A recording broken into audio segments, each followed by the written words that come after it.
Santapan Harian Minggu 28 Juni 2026.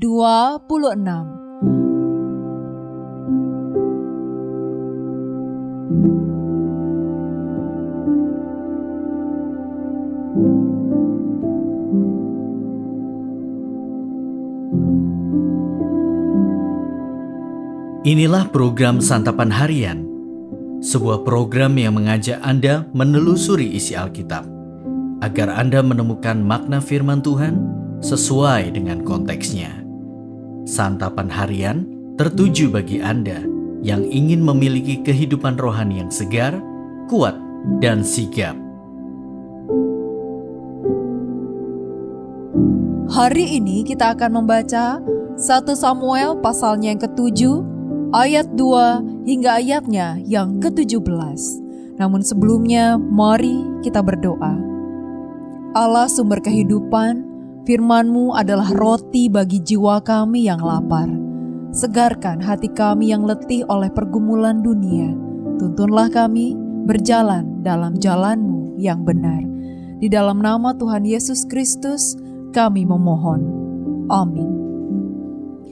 1 Samuel 7 ayat 2-17. Sejak saat tabut itu tinggal di Kiryat Yearim, waktu yang cukup panjang berlalu, 20 tahun lamanya, dan seluruh kaum Israel mengeluh kepada Tuhan. Lalu Samuel berkata kepada seluruh kaum Israel, "Jika kamu berbalik kepada Tuhan dengan segenap hati, singkirkanlah ilah-ilah asing dan Astoret dari antaramu dan arahkanlah hatimu kepada Tuhan. Beribadalah hanya kepadanya, maka ia akan melepaskanmu dari tangan orang Filistin." Kemudian orang-orang Israel menyingkirkan patung-patung Baal dan Astoret dan beribadah hanya kepada Tuhan. Lalu Samuel berkata, "Kumpulkanlah semua orang Israel di Mispa, aku akan berdoa kepada Tuhan untuk kamu." Setelah berkumpul di Mispa, mereka menimba air dan mencurahkannya di hadapan Tuhan. Di sana mereka berpuasa pada hari itu dan berkata, "Kami telah berdosa kepada Tuhan." Samuel memerintah sebagai hakim atas orang Israel di Mispa. Ketika orang Filistin mendengar bahwa orang Israel telah berkumpul di Mispa, raja-raja kota orang Filistin maju untuk menyerang Israel. Orang Israel mendengar hal itu dan menjadi takut terhadap orang Filistin. Orang Israel berkata kepada Samuel, "Jangan berhenti berseru bagi kami kepada Tuhan Allah kita, supaya ia menyelamatkan kita dari tangan orang Filistin." Lalu Samuel mengambil seekor anak domba yang masih menyusu dan mempersembahkannya kepada Tuhan sebagai kurban bakaran seutuhnya. Samuel berseru kepada Tuhan untuk orang Israel dan Tuhan menjawab dia. Sementara Samuel sedang mempersembahkan kurban bakaran itu, orang Filistin maju memerangi orang Israel. Tetapi hari itu Tuhan mengguntur dengan bunyi yang dahsyat atas orang Filistin dan mengacau balaukan mereka. Mereka terpukul kalah di hadapan Israel. Orang Israel keluar dari Mispa mengejar orang Filistin dan memukul mereka kalah sampai melampaui Bet-kar. Kemudian Samuel mengambil sebuah batu dan menempatkannya di antara Mispa dan Yesana. Ia menamainya Ebenezer. Katanya, "Sampai di sini Tuhan telah menolong kita." Demikianlah orang Filistin ditundukkan dan tidak lagi memasuki wilayah Israel. Tangan Tuhan menekan orang Filistin seumur hidup Samuel.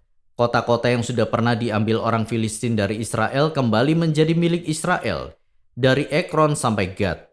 Orang Israel juga merebut wilayah sekitarnya dari tangan orang Filistin. Antara orang Israel dan orang Amori pun ada damai. Samuel memerintah sebagai hakim atas orang Israel seumur hidupnya. Dari tahun ke tahun ia berkeliling ke Betel, Gilgal, dan Mispa. Ia memerintah sebagai hakim atas Israel di semua tempat itu.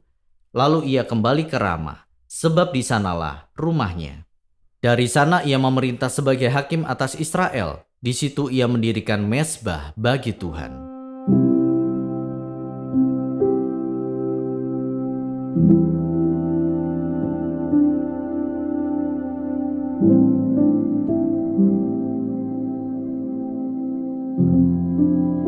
Sahabat Scripture Union Indonesia, dengan kembalinya tabut Tuhan, kembalilah umat Israel berseru kepadanya.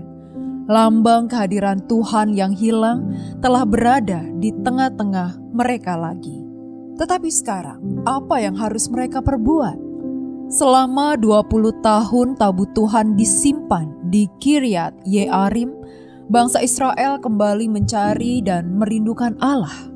Samuel menasihati mereka untuk tidak hanya berseru, tetapi bertobat dengan cara meninggalkan berhala dan mengabdikan hati mereka hanya kepada Tuhan. Setelah mereka menaati nasihat itu, Samuel mengumpulkan seluruh bangsa di Mispa untuk berdoa dan berpuasa sebagai wujud pertobatan.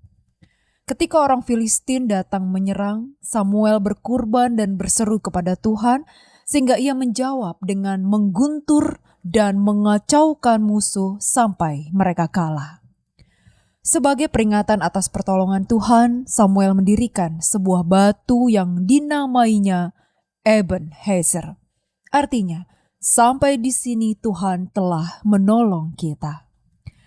Sejak saat itu bangsa Israel hidup dalam keamanan, dan Samuel terus memimpin mereka dengan bijaksana sepanjang hidupnya. Tuhan adalah sumber pertolongan kita. Semua kemenangan sejati berasal dari Dia, bukan dari manusia. Ketika Samuel mendirikan Ebenezer, ini bukan sekedar tanda kemenangan, melainkan deklarasi iman dalam Tuhan. Lebih dari batu peringatan, ini adalah monumen iman, bukti bahwa Tuhan itu setia dan pertolongannya nyata. Berapa kali kita nyaris menyerah, tetapi Tuhan menopang kita. Setiap kesembuhan, keberhasilan, dan kekuatan yang kita alami menjadi seperti Ebenezer dalam hidup kita.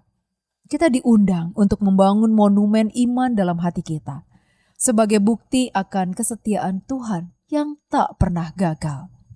Bersyukurlah untuk pertolongan Tuhan di masa lalu, dan deklarasikanlah iman kita kepadanya dalam menghadapi masa depan. Tunjukkanlah keyakinan kita bahwa Tuhan menolong pada waktunya, dan harapkanlah selalu pertolongan dari satu-satunya sumber yang terbesar, yaitu Tuhan. Mari kita berdoa.